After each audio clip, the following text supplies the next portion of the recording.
오늘 어른들하고 같이 예배를 드리는 친구들이 있습니다. 일어나 보세요. 주일학교에서 중등부로 올라온 친구들. 잘해서 일어나 보세요. 네. 예. 주일학교에서 우리 전도사님을 통해서 교육을 확실히 잘 받았겠습니다만, 이제 어른들하고 같이 예배를 드리니까 하나부터 열까지 다 낯설고, 제일 어려운 건 설교일 겁니다. 도대체가 무슨 소린지 이해하기 어려울 거라는 거 목사님이 더 잘 압니다. 왜냐하면 여러분 나이 때 나도 어머니 아버지 옆에서 예배를 드려본 기억이 있기 때문에. 그러니까 다음부터는 요 앞에 와서 앉으세요. 요 앞에. 아니 그게 아니고 부모님 옆에 가서, 부모님 옆에 앉아서 예배를 드리면서, 목사님 설교를 드리면서 모르는 거는 메모를 하세요. 메모를 했다가 부모님에게 여쭤보든지, 혹 부모님이 모르실 수도 있어요. 그러면 반드시 전도사님이나 아니면 목사님에게 와서, 목사님 지난주에 이런 얘기를 하셨는데 이게 도대체 무슨 소리인지 이해가 안 된다고. 그럼 목사님이 자세하게 설명해 주겠습니다. 우리 한번 이 친구들을 위해서 기도하겠습니다. 하나님께서 이제 몸도 자라게 하신 것처럼 이들의 영혼도 하나님이 자라게, 하나님의 말씀을 통해서 잘 양육해 주시고, 이들이 이 회원교회의 미래를 책임질 수 있는, 한국교회의 내일을 책임질 수 있는 그런 영적인 거목들로 자라가도록 하나님께서 우리 어린 자녀들에게 깊이 주님을 만나고 뜨겁게 이 젊은 날 하나님을 사랑하면서 세상의 죄악에 물들지 않고 바른 믿음의 길을 가는 하나님의 아들, 딸들 되게 해달라고 다 같이 함께 기도하겠습니다. 걸어가신 아버지 하나님 감사합니다. 주일학교에서 주의 말씀으로 잘 양육을 받고 이제 중등부로 올라온 사랑하는 어린 친구들, 모든 것이 낯설지만 하나님, 저들이 하나님을 알기를 사모하고 하나님을 뜨겁게 사랑할 마음 주셔서 매주일마다 어른들과 함께 드리는 예배라 할지라도 그 가운데서 하나님이 말씀하시는 분명한 생명의 말씀을 들을 수 있도록 귀를 열어주시고 마음을 열어주시고, 마지막 때에 진실로 배도치 않고 주님 앞에 서는 그날까지 우리는 이 자리를 이제 떠나서 주님의 품에 갈지라도 이들이 우리의 믿음을 계승하여 변함없이 하나님을 뜨겁게 사랑하고 주의 교회를 지켜나가는, 우리의 신앙과 신학을 지켜나가는 하나님의 일꾼들 되도록 하나님께서 이들을 신앙의 영적인 거장이 되도록 성장시켜 주시고 하나님 동행하여 주시옵소서.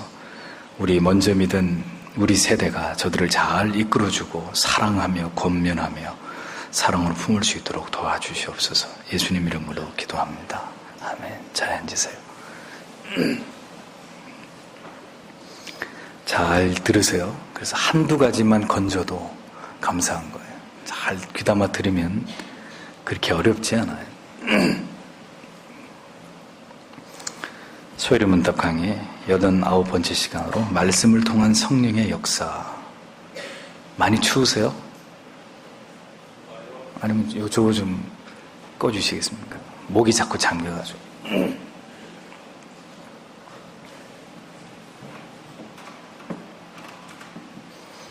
말씀을 통한 성령의 역사 89번째 교리가 이렇게 질문합니다.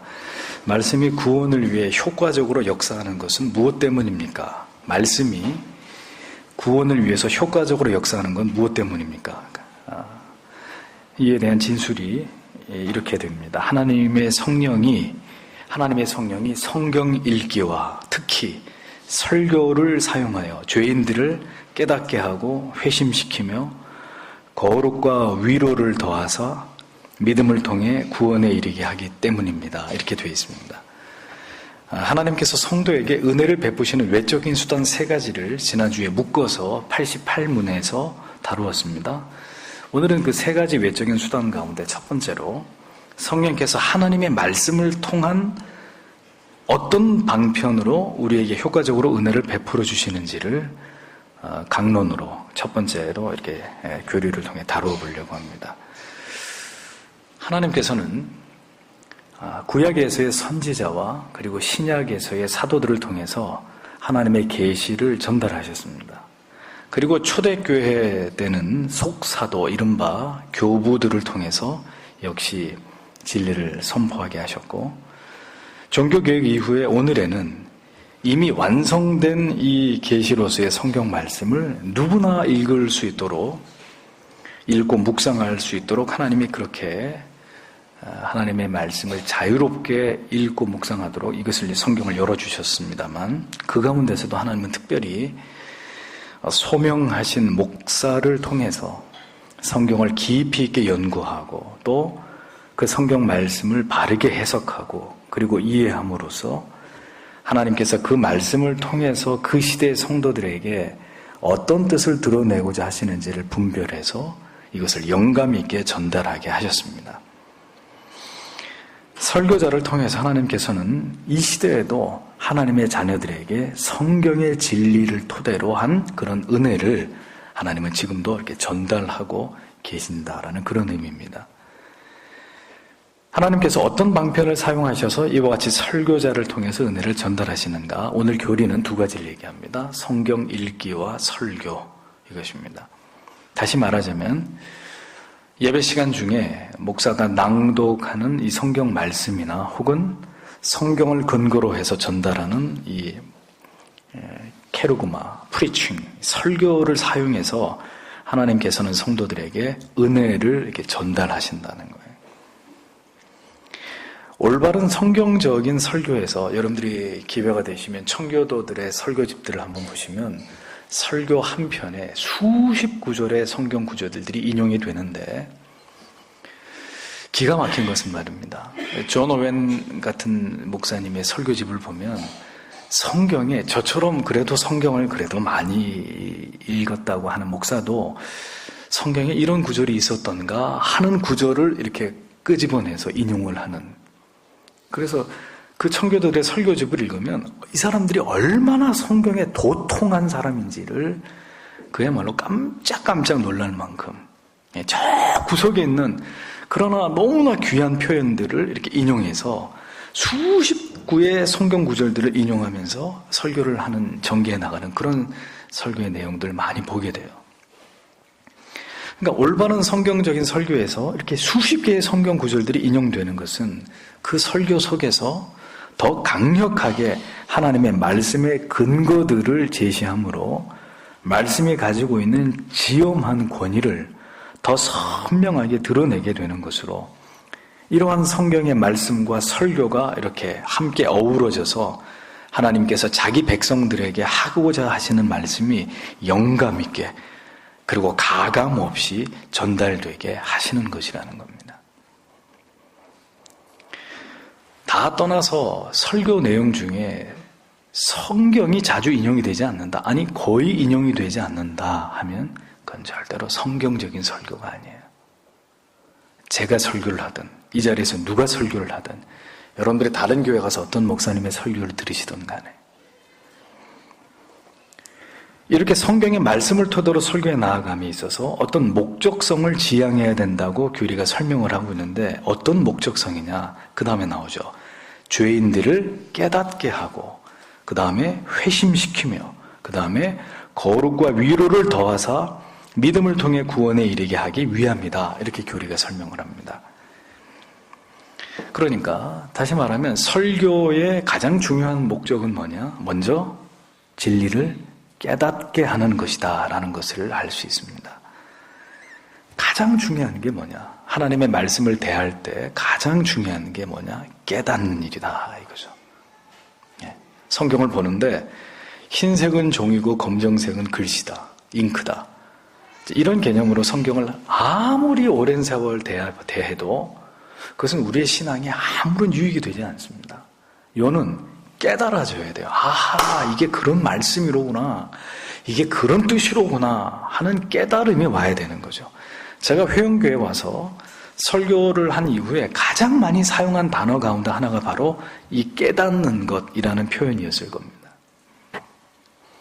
그러니까 설교를 통해서 성경의 올바른 진리를 깨닫지 못하면 한 사람의 성도가 결코 바른 신앙을 갖기란 요원한 일이 될 수밖에 없어요. 그래서 참된 교회의 3대 표지 가운데 첫 번째가 뭡니까? 올바른 말씀의 선포. 다 이렇게 연관되어 있는 것들을 아시게 되죠.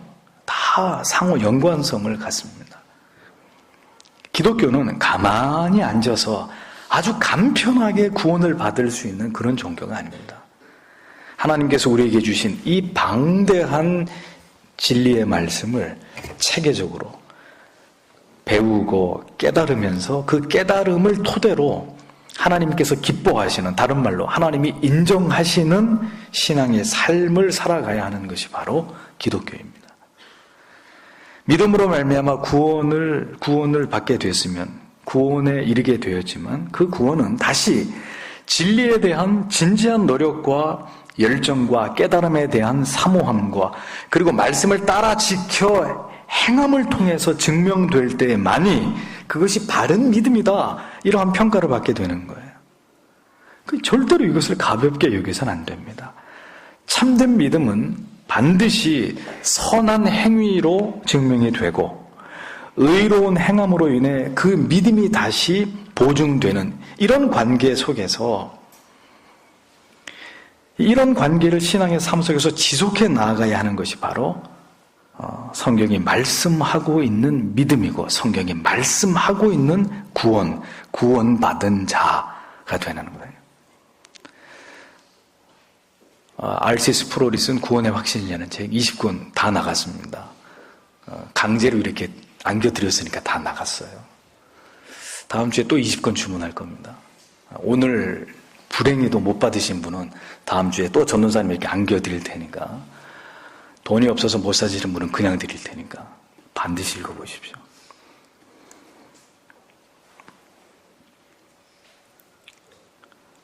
하나님께서 우리에게 주신 이 방대한 진리의 말씀을 체계적으로 배우고 깨달아야 된다. 이해해야 된다. 그래서 믿음과 삶이 일치가 되어가는 그 긴 여정이 바로 신앙생활이다. 구원의 완성이다라는 겁니다. 그래서 야고보 사도는 행함이 없는 믿음은 뭐다? 죽은 믿음이다, 이렇게 이야기한 것입니다. 이러한 신행일치의 삶을 살아가도록 끊임없이 권면하고 훈계하고 가르치고 그리고 위로하는 가장 강력한, 하나님이 자기의 양떼들을 이끌어 가시는 수단이 뭐냐? 설교라는 것입니다. 설교는 분명한 구원의 도와 더불어 구원받은 성도의 삶의 원리를 함께 다루어서 죄인이 어떻게 해야 구원받을 수 있으며 나아가서 그 받은 구원으로 안주하는 것이 아니라 어떻게 살아가는 것이 구원받은 하나님의 자녀로서 합당한 하나님께 영광을 돌리는 삶인지를 진리를 토대로 이 두 가지를 분명하게 선포하고 또 선포하는 것이 설교입니다. 그렇기 때문에 신앙의 초보에서, 기초에서 매우 중요한 것이 무엇일까요? 교회 어떤 분이 처음 교회에 나왔습니다. 그 사람에게 지금 가장 중요한 게 뭘까요? 위로입니까? 사랑입니까? 마음의 평안과 기쁨을 체험하는 것이 가장 우선일까요? 아닙니다. 부지런히 진리를 배우고 듣고 공부하면서 이 방대한 진리와 지식 체계들을 열심히 섭렵해 나가는 거예요. 그래서 새신자들이 교회 오면 곧바로 새신자 등록 과정에 들어가서 기초 교리를 공부하고, 그럼 그 다음 단계로 넘어가고, 이렇게 지금 7학년 공부하고 계시죠? 이렇게 교회가 계속해서 커리큘럼을 만들어 놓고 그 사람이 깨달아야 될 정확한 진리들, 나아가서 더 심도 있는 진리, 교리까지 그렇게 그를 양육해 가는 것입니다. 그래서 속히 무지의 어둠 속에 있던 영혼에 하나 둘 이 깨달음의 불이 밝혀지는 영혼 속에 하나씩 둘씩 불이 들어오는 이런 일들이 한 사람의 영혼 가운데서 일어나야 된다는 거죠. 그런 것들을 아주 전문적으로 잘 이끌어가고 목양해 나아가는 교회가 탁월한 교회가 되는 거예요. 네. 앞에 나와서 뭐 북치고 장구치고 이런 거 잘하는 교회가 아름다운 능력 있는 교회가 아니고 하나님의 말씀을 가지고 한 영혼을 잘 수종 들어서 진리의 깊이 있는 체계로 더 깊은 진리의 원시림으로 그 성도들을 붙들고 잘 이끌어가는, 또 그것이 가장 평온한 가운데서 지극히 아름답게 잘 진행되어져 가는 그 교회가 정말 꿈 같은 교회죠. 하나님이 아주 기뻐하시는 교회가 되는 거예요. 하나님의 말씀의 권위가 가장 높여지고 성도들이 그 말씀을 깨닫고 배우고 이해하고 그 말씀을 듣는 것을 가장 사랑하는 그런 공동체, 이 지구상에서 가장 아름다운 곳이에요. 이 깨달음의 정도가 바로 영적인 성숙과 비례하는 것이고, 이 진리에 대한 올바른 지식이 바로 성화를 위한 강력한 동기를 부여하게 되는 것이니, 다시 말하지만 아무리 교회를 오래 다녔다고는 하나 이런 진리에 대한 정밀한 깨달음에 있어서 박약하다면 지금 필요한 것은 간절한 마음과 그리고 매우 안타까운 마음을 가지고 지금이라도 배우기에 전심전력해야 되는 것입니다. 그것이 가장 중요한 거예요. 만약 그렇지 않다면 먼 훗날 어느 시점인가 진정으로 가슴을 치면서 슬피 울면서 이를 갈게 되는 날이 올 수도 있단 말이에요. 아직도 교회를 다니시면서 배우려고 하지 않은 분들, 올해는 마음을 바꾸셔야 돼요. 어떻게 해서라도 배움에 참여하시려고 부단히 마음의 결심을 하고 그리고 그 자리에 함께 하셔야 됩니다.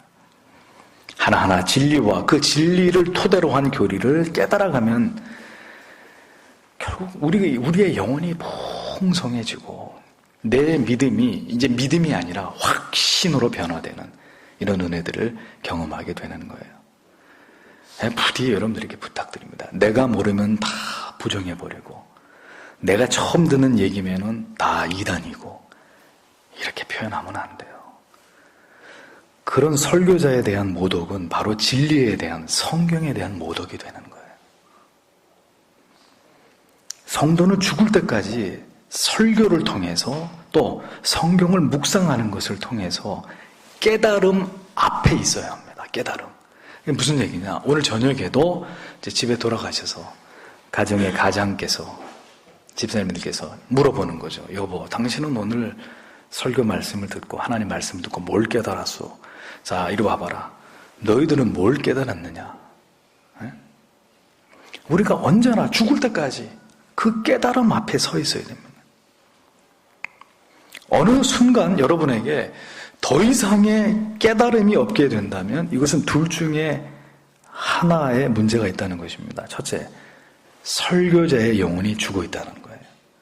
그래서 아무리 갈급한 마음으로 가서 뭐라도 하나 깨달으려고 귀를 기울였는데도 아무것도 깨달은 것이 없이 돌아갈 수밖에 없는, 자, 이런 경우에 하나의 경우의 수는 설교자의 영혼이 죽어 있기 때문이고, 그게 아니면 여러분들의 영혼이 잠들어 있는 것입니다. 그러면 아무 깨달음이 없어요. 그냥 내가 오늘도 교회 갔다 왔다는 거, 오늘 성가대 찬양이 아주 은혜스러웠다는 거, 그거 말고는 없는 거예요. 자, 이렇게 해서 깨달음을, 설교를 통한 우리의 영혼을 깨달음을 어떤 은혜의 중요한 방편으로 삼으셨다는 얘기. 그 다음에 설교를 통해서 회심의 역사가 일어나도록 성령께서 역사하신다고 했습니다. 자, 이에 관해서는 이미 많은 말씀을 지금까지 드려왔습니다. 올바른 진리가 결국은 한 영혼을 회심케 하는 것이다. 올바른 진리는 영혼을 향한 어설픈 위로나 사탕발림의 기복주의나 어떤 긍정주의나 만사 형통주의를 말하는 것이 아닙니다. 외과 수술을 하는 집도의가 모든 검사의 결과에 따라서 이제 수술을 시작할 때 어떻습니까? 독수리 같은 눈과 그리고 사자 같은 심장으로, 그러나 아주 섬세한 여인의 손길로 정확한 부위에 메스를 대서 과감하게 절개해 나가면서, 그리고 피부 조직을 벌리고, 그 다음에 그 깊은 부위에 그 종양을 한치의 오차도 없이 도려내잖아요.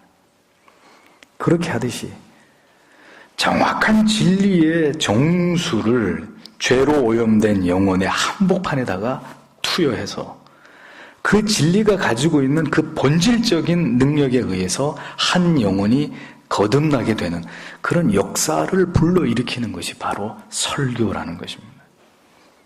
죄인으로 하여금 그 추상 같은 진리 앞에서 도저히 비껴설 수 없도록, 피해갈 수 없도록 만드는 일, 그것이 바로 진리를 전달하는 설교입니다. 그러니 설교가 송곳같이 뾰족해야, 이런 두꺼운 책도 이 송곳이 날이 뾰족해야 이것을 뚫어내듯이, 그런데 끝이 뭉뚱하면 종이 한 장도 못 뚫게 되겠죠. 설교에 날이 서 있어야 그 말씀으로 찌르고 쪼개는 역사가 일어나지, 날이 다 빠져있는 칼 가지고 호박도 제대로 못 썰겠죠.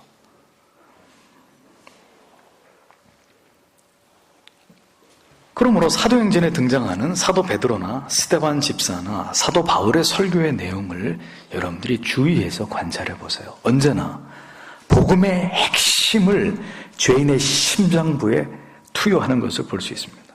언제나 진리의 사자후를 바라면서 회개와 그리고 예수 그리스도를 구주로 믿을 것을 촉구하는 그런 웅장한 설교의 내용들을 우리는 사도행전을 통해서 듣게 되는 거예요. 구약의 선지자들을 보십시오. 통렬한 회개를 부르짖으면서 사람들을 두려워하는 걸 보셨습니까? 누가 시험에 들까봐 설교를 하면서 염려하고, 이 설교를 하면 헌금을 제일 많이 내는 성도님이 나갈까봐 근심하면서 설교했겠습니까? 오직 진리의 말씀만을, 회개를 촉구하는 진리의 말씀을 장차 망하게 될 이스라엘의 그 미래를 내다보면서 눈물로 설교를 하고 피를 토하듯 그렇게 진리를 외쳤던 자들이 구약의 선지자와 신약의 사도들이 아니었습니까? 누가 그들의 입을 막을 수 있단 말입니까? 오직 악랄한 통치자들과 선한 군중들만이 그들의 양심을 긁어내리는 설교자의 메시지를 거부하면서 그들의 목을 치든지 돌을 던져서 그들의 돌무더기 속에 장사되게 만드는으로 그 고통에서 벗어나려고 했을 뿐이죠. 목사가 만약에 죄를 설교하지 않으면 그 즉시 그는 마귀의 편에 서 있는 거예요. 어느 날인가부터 제가 여러분들에게 그냥 웃으면서 다 잘 될 거라고 걱정하지 마시라고 계속 이제 제가 설교를 그런 식으로만 한다. 이제 그러면 저도 이제 마귀의 편에 서 있는 목사가 되는 거예요. 그렇다고 해서 주장창 죄만 설교하냐? 물론 그것도 아니죠. 그것은 하나님께서 조절하실 문제 아니겠습니까? 그러니 부디 부탁드립니다, 성도 여러분. 예수를 믿은 지 몇 년이 되셨는데도 아직도 설교를 들으시면서 목사가 나를 들으라고 저런 따가운 훈계를 한다. 이제 이런 말씀들은 우리 안에서 사라져야 돼요. 아니, 어떤 목사가 자기 성도에게 그 막 속에 미움을 가지고 이 설교 듣고 교회 당장 나가버려라. 그렇게 마음 먹고 설교하는 목사가 있을 수도 있겠네요. 근데 그건 아니란 말이에요. 그러면 그 사람은 설교자의 자질이 안 되는 거예요.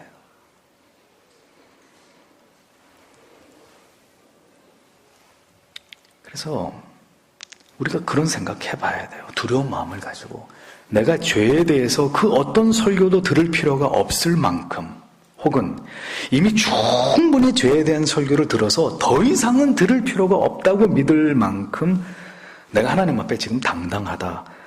그런 분은 예외가 될 거예요. 그런 분은 죄에 대한 설교 안 들어도 괜찮아요. 그런데 그렇지 않다면 우리는 하나님의 말씀을 통해서 나를 돌아보고 또 회개하고 회심하는, 그래서 설교는 회심을 목표로 하는 것입니다. 집요하게 회심하지 않는 사람, 아주 집요하게 은밀한 죄 가운데 있으면서 회개하지 않으려고 하는 사람을 설교는 집요하게 공격하는 거예요. 집요하게. 어뢰가, 잠수함에서 발사한 어뢰가 음파의 소리를 감지해서 잠수함을 저 멀리 떨어지는 그 잠수함을 집요하게 추적해가지고 결국은 그 다른 배나 잠수함을 충돌해가지고 파괴해버리듯이 진리는 아주 집요하게 회개치 않는, 그리고 진리를 거부하는 성도들의 영혼을 괴롭히게 돼 있어요. 그는 목사가 하는 일이 아니란 말입니다. 그럴 수 있는 재주도 없고 하나님의 말씀이 그런 역할을 한단 말이에요. 우리가 먹는 약이 결국은 집요하게 그 바이러스를 추적해서 그것을 퇴치시키는 어떤 항생 역할을 하는 것처럼 하나님의 말씀도 그런 집요함이 있는 거예요. 칼빈은 설교자가 갖추어야 될 중요한 덕목으로 용기를 꼽았습니다. 아무리 불쾌하더라도 진리를 선포하고 책망이 필요하면 꾸짖을 수 있는 용기가 설교자에게 반드시 있어야 된다고 말했습니다. 그러한 설교자가 사람들에게 반발을 일으키는 것은 너무나 당연하다고 했습니다. 그래서 칼빈은 이렇게 말해요. 하나님을 신실하게 섬기고 그의 말씀을 선포하고자 하는 자들은 그들과 싸움을 벌이려는 대적들에 직면하지 않을 수 없습니다. 하나님의 말씀을 신실하게 짊어지고 그를 섬기는 사람은 결코 평안이 없으며 반드시 가시와 괴로움 가운데서 지내고 수많은 대적들과 부딪히게 될 것이기 때문입니다. 이렇게 얘기했습니다. 그리고 설교자들에게 직접적으로 말하기를 너의 길을 가라. 너는 투쟁해야 된다. 반드시 승리할 것이다. 너는 온 세상을 대적하고 대항하기 위해 놋이마를 가져야 한다. 마지막 날에 그들은 모두 부서지고 내 앞에서 엎드려질 것이기 때문이다. 이렇게 설교자들에게 하나님의 말씀을 들고 외치기를, 이 죄악된 세상을 향해서 진리의 말씀을 통렬하게 외치라고 자기의 사랑하는 제자들에게 그렇게 가르쳤던 칼빈의 가르침의 내용을 보게 됩니다. 바울은 젊은 목회자 디모데에게 말했습니다. 그러므로 내가 하나님 앞과 주 예수 그리스도 앞에서 곧 친히 나타나실 때 자신의 왕국에서와 산자와 죽은 자를 심판하실 분 앞에서 네게 명하노니 말씀을 선포하라. 때에 맞든지 맞지 아니하든지 긴급히 하라. 오래 참음과 교리로 책망하고 꾸짖고 권면하라. 때가 이르리니 그들이 건전한 교리를 견디지 못하며 귀가 가려워 자기 욕심대로 자기를 위해 선생들을 쌓아두고 또 진리로부터 귀를 돌이켜 꾸며낸 이야기들로 돌아서리라. 그런 얘기들을 들으려고 진리로부터 돌아설 것이다. 그러나 너는 모든 일에서 깨어있고 고난을 견디며 복음 전도자의 일을 행하고 내 사역을 온전히 입증하라. 이렇게 디모데후서 4장 1절에서 5절을 킹제임스 성경은 번역을 했습니다. 성도 여러분, 설교자가 자기의 말을 들고 이 단위에 서 있으면 그 사람은 설교자가 아닙니다. 그 사람의 말은 무시해도 괜찮아요. 하지만 설교자가 하나님의 말씀을 들고 단위에 서 있는 한 그의 권위는 절대적입니다. 그것이 하나님의 말씀이기 때문이에요. 그리고 그가 전하는 것이 하나님의 말씀이어야만 할 때 그렇다는 거예요. 그래서 부디 여러분들에게 부탁드립니다. 올 한 해도 사람을 거부할 수는 있어요. 하지만 진리를 거부하는 어리석음에 빠지셔서는 안 돼요. 만약 설교자의 외침을 거부한다면 그것은 여러분들의 영혼에 결코 유익이 되지 않습니다.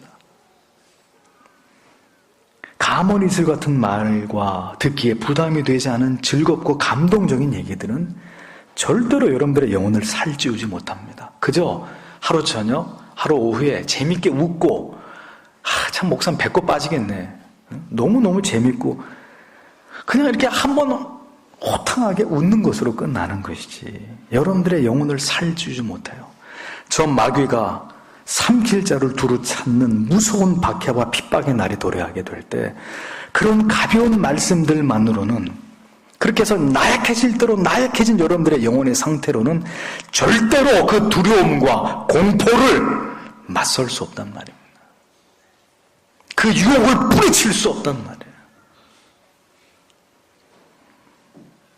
철저하게 진리로 무장하고 바른 교리와 신앙의 정도를 따라서 예수 그리스도의 군사요 제자로 자신을 연마하는 길만이 마지막 때에 결코 마귀에게 무릎 꿇지 않는 신자가 될 수 있는 첩경이 된다는 것을 기억하셔야 됩니다. 이러한 성도 되게 하는 것이 바로 설교의 목표라는 거예요. 다음으로 설교를 통해서 은혜를 베푸시는 이유는 성도를 거룩함과 위로 안에서 구원에 이르게 합니다. 이렇게 교리는 설명하죠. 구원받은 하나님의 자녀들을 거룩해 하는 것이 하나님이 우리에게 은혜 주심의 목적입니다. 은혜를 왜 주십니까? 하나님 은혜 주시옵소서, 은혜 주시옵소서, 은혜 주시옵소서 기도하는데 하나님 여러분들에게 되물어 봅니다. 은혜 받으면 뭐 할 건데? 그 내가 은혜를 준다고 치자. 뭐 할래? 그럼 뭐라고 대답하죠, 우리는? 아니, 은혜 주면 좋은 거지. 뭘 하나님 그런 걸 물어봅니까? 그냥 주면 감사한 거지. 그러니까 하나님이 우리에게 은혜를 줘야 될 어떤 필요에 대해서 하나님께서 우리가 은혜를 구하는 기도에 대해서 즉시 응답 안 하시는 거예요. 하나님 은혜를 왜 주십니까? 거룩하게 살라고. 은혜를 왜 주십니까? 사명 감당하라고. 은혜 왜 주십니까? 예수 닮아가라고. 그러니까 뭘 주세요? 예를 간단하죠. 돈 좀 주세요. 뭐하게? 예, 아버지. 제가 이러이런 선한 일에 귀한 일에 쓰려고 합니다. 그럼 어디다 써야 되는지가 분명하면 주는 아버지도 기분 좋게 줄 수 있는 거예요. 돈 주세요. 뭐하게? 일단 줘보세요 그냥. 그럼 주먹이 가죠. 돈이 가는 게 아니라. 설교는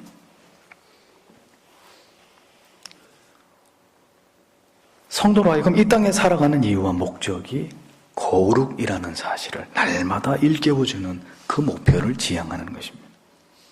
거룩히 한다는 말이 뭐예요? 구별되어 간다는 구별되어. 하나님이 왜 은혜 주시느냐? 세상과 구별돼서 살아가라고. 저 안 믿는 중학생, 안 믿는 고등학생, 안 믿는 대학생과 너는 구별된 초등학생이 되고 구별된 중고등학생, 구별된 대학생, 구별된 회사원 되라고.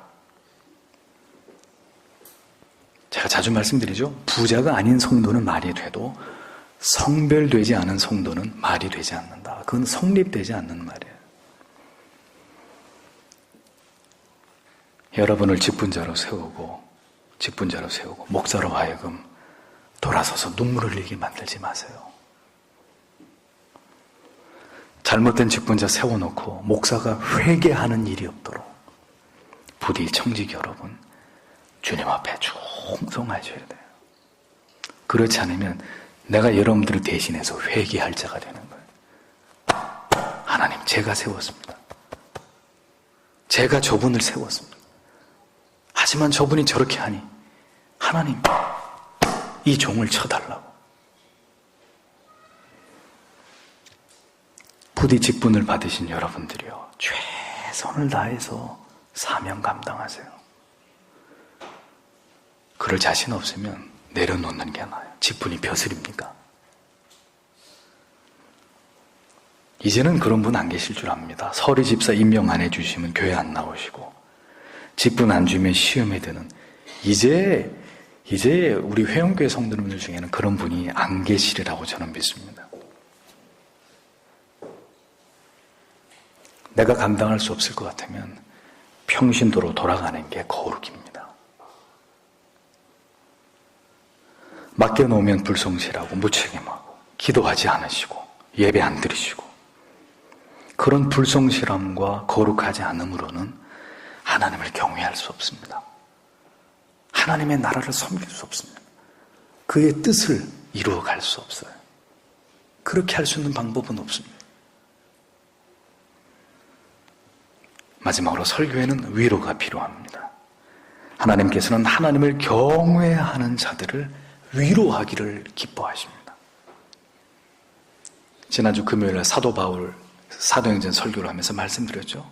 그렇게 복음을 전하는 일에 애쓰고 노력하고 충성했던 바울. 그런데 아덴에서도 초라한 열매를 거두고 고린도로 왔더니 고린도에서도 또 말씀을 회방하고 덤비고 사도가 이제는 완전히 영적으로 다운돼 버려, 디프레스 돼 버려서. 그러자 하나님이 그 제일 힘들 때, 그런데다가 경제적으로도 너무 어려워. 그래서 장막을 기워야 되는 상황이 돼서 이제는 먹어가면서 선교를 해야 되는데 도움의 손길을 다 끊어준 거. 초대교회가 무슨 힘이 있고 조직력이 있어서 사도를 돕겠습니까? 자기가 장막을 깁는 일을 하는데 바로 거기서 누구를 만나요? 평생 바울의 뒤를 따라다니면서 그림자처럼 쫓아다니면서 바울을 도왔던 바로 브리스길라와 아굴라의 부부를 만나죠. 하나님이 그렇게 위로하십니다. 또 마게도니아에 있던 두 동역자, 디모데와 누구예요? 실라. 디모데와 실라를 또 얼른 보내주셔가지고 또 그들이 성도들이 한 연보를 가지고 와서 다시 풍성한 가운데 선교의 사역을 계속하도록 도와주고, 그리고 마침내 복음을 전하니까 이제 그 복음이 떨어져서 열매 맺기로 작정된 그곳에서 순식간에 회심하고 세례받고 하나님의 말씀으로 돌아오는 영혼들이 고린도에서 순식간에 불어나게 되는 거예요. 하나님이 그렇게 지쳐있는 당신의 종을 위로하시고 성도들을 위로하시는 장면이 사도행전 18장에 나온단 말이에요. 하나님은 위로가 필요한 자에게는 반드시 위로해 주십니다. 하나님을 사랑하는 자를 하나님도 사랑하십니다. 뜻을 세워서 하나님을 섬기면서 고난받는 자들과 하나님은 함께 하시면서 그들을 위로하시고 그 모든 것들을 극복할 수 있도록 붙들어 주신단 말이에요. 하나님이 그 심지가 견고한 자를 평강의 평강으로 붙드니 이는 그가 주를 의뢰함이니이다 라고 얘기했잖아요. 그러나 죄를 지어 고난 가운데 있고 막힘 가운데 있는 성도님을 어떻게 위로할까요? 어떻게 위로할까요? 잘못을 해서 아버지가 벌을 세웠어요. 손 들고 서 있어. 아버지가 다시 올 때까지 손 들고, 절대로 손 내리지 말고 손 들고 서 있어. 그리고 아버지가 나가셨는데 형이 들어오더니 야야야 손 내려 임마. 괜찮아. 형이 내려라. 괜찮아. 아버지가 들고 있어. 괜찮아. 형 말 들어. 하고 형이 벌을 중지시키면 그 형은 지금 잘하고 있는 일일까요? 못하고 있는 일일까요? 왜 못하고 있는 일이죠? 벌을 준 아버지의 권위에 대한 도전이기 때문입니다. 위로를 받아야 될 자에게는 하나님이 반드시 위로하십니다. 죄 설교는 듣기 싫고 위로 설교만 듣고 싶어 하시는 분, 먼저 회개해야 돼요. 먼저 하나님께 돌아오셔야 돼요. 하나님이 기뻐하시지 않는 그 삶 속에서 속히 다 그거 포기하고 내려놓고 돌아와야 돼요. 그것이 선행되지 않고는 진정한 위로라고 하는 건 없어요. 하나님은 그런 사람 위로하시지 않아요. 그리고 그런 사람 어설프게 가서 위로하면 그 성도도 그 사람하고 똑같은 사람 되는 거예요. 결국은 하나님께서는 설교를 통해서, 설교의 이 모든 기능을 통해서 깨닫게 하고 회심케 하고 거룩과 위로 안에서 한 영혼을 보듬어 세워서 구원에 이르게 하기를 원하신다라고 교리는 설명을 하고 있다는 겁니다. 설교의 본래적 기능에 충실한 설교를 이 시대에는 찾아보기 힘든 때가 되었습니다.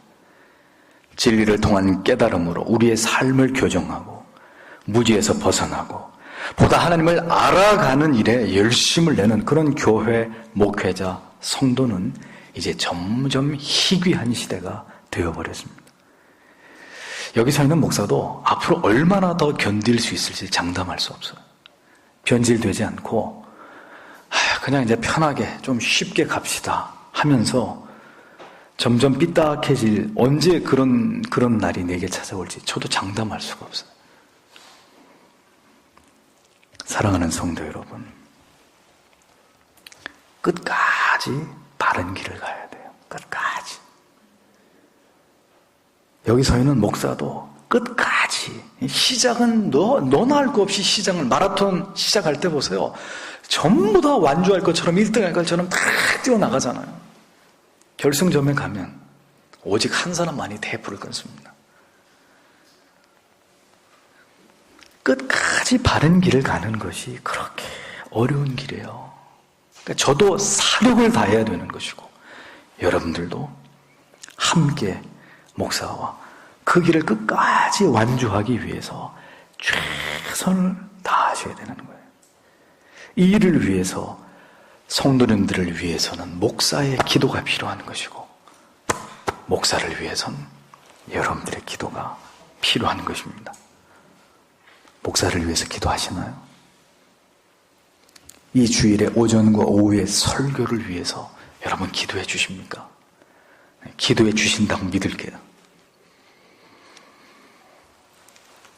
목사에게 늘 하나님의 성령을 물붓듯이 부어주셔서 충분히 하나님의 말씀을 깊이 있게 읽고 묵상하고 연구해서, 언제나 이 젖이 철철철 넘쳐가지고 배가 고프다 그러면 그냥 덥석덥석 안아가지고 물릴 수 있는, 전 바라는 거 그거밖에 없습니다.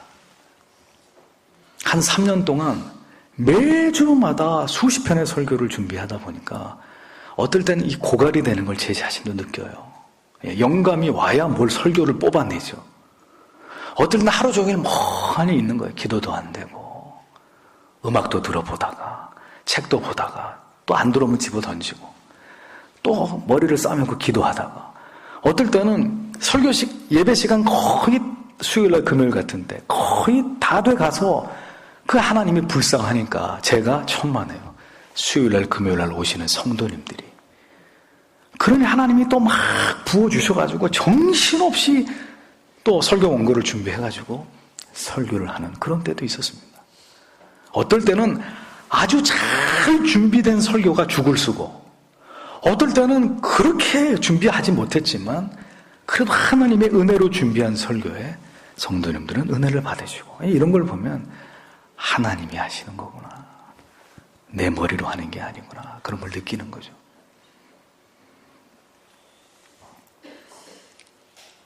하나님께서 이 설교자를 다루실 겁니다.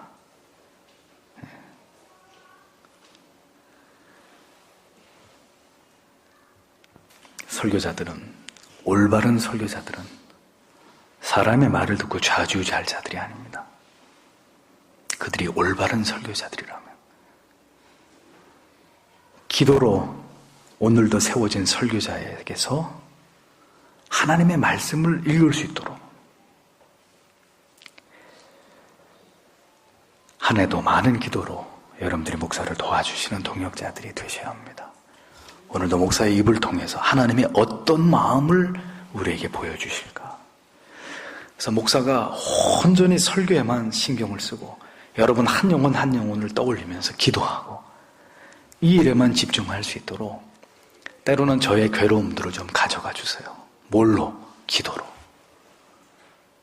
그래, 참 그런 걸 제가 느껴요. 저 방 안에 있으면서 어떨 때는 너무 힘들 때가 있다가도 어떨 때는 거짓말처럼 그 짓누르는 고통이 싹 사라지면서 또 내 영혼에 이 지금처럼 이렇게 태양이, 하나님의 은혜의 태양이 쫙 비추는 것을 경험해요. 그럼 목사는 무슨 생각을 할까요? 아, 이게 다 성도님들의 기도다. 기도다.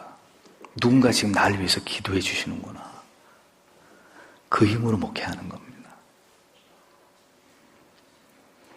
그래서 풍성한 하나님의 말씀의 꼴이 올 한 해도 여러분들에게 넘치게 공급되고, 그래서 회원의 초장의 양떼들이 포동포동 살이 찌는 그런 축복의 한 해가 되도록 기도를 부탁드리면서 하나님의 말씀을 마치겠습니다. 기도하겠습니다.